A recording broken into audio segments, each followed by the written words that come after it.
Commander-in-Chief, that completes the work of this committee.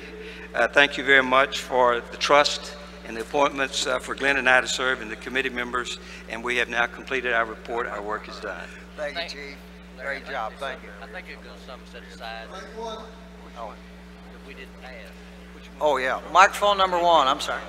Yes, Pat Love, Delegate Post 8203, Norfolk, Florida. I'd like to bring in consideration B17. Bring it on the floor. B17. He has to make a motion to adopt. He has to make a motion to adopt. Pat Love.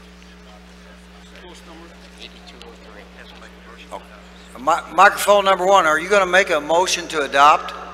Yes, I am. I'd like to make a motion to adopt it. Do we have a second?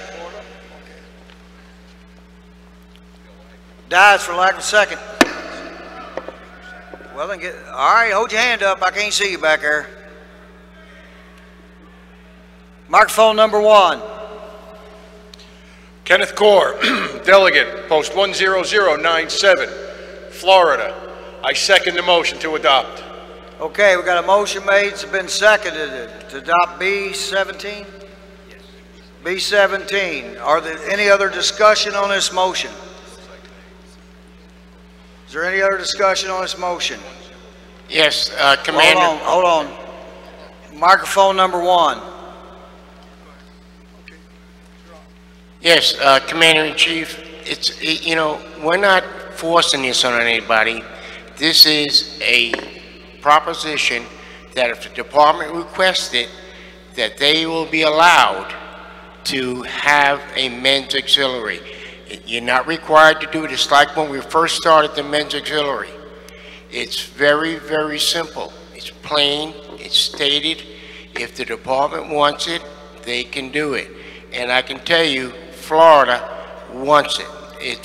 We've been fighting this for 10 years now, and I think it's about time that we actually took it into consideration. Thank you, comrade. Recognize mic number 1. Comrade Commander-in-Chief, Gunner Kent, Delegate Post 9972, Sierra Vista, Arizona. I speak in opposition to this as I've spoken opposition to it every year it's come up. We formed the men's auxiliary to be at the post level at the discretion of the department only. Ever since that's happened, they've tried to become a district, they've become a department, they want to now have a national president. They're handing out flyers at a VFW national convention asking the members to elect a national president. Comrades, enough's enough. The men's auxiliary was formed to be a post function only, to help the post do their job. That's where it needs to stay. Thank you, Commander-in-Chief. Thank you, comrade. Microphone number 3. Comrade Commander-in-Chief, Paul Sparrow, past Commander-in-Chief, Delegate from North End Post 144. I stand in opposition to this motion, and I agree totally and completely with the previous speaker. When we first had this proposal on the floor, when we finally agreed to pass it and to create a men's auxiliary, the sole purpose of that auxiliary was to work in the post. It was going to be a post function, nothing more. No districts, no departments, nothing. Only to assist in the post. Anything to change that, I am unalterably opposed to, and I urge you to defeat this motion. Thank you, comrade. Microphone number 2. Conrad Commander, I hope I'm not in disrespect with this subject, but we have, my name is Clovis O. Cornett, I'm sorry, Post 1120, Ernie Powell, VFW Post in Indianapolis. We have military men and women serving. We have military women that has husbands. I don't understand why the men's auxiliary not only is at every post level, but is not recognized by the national VFW and department VFW.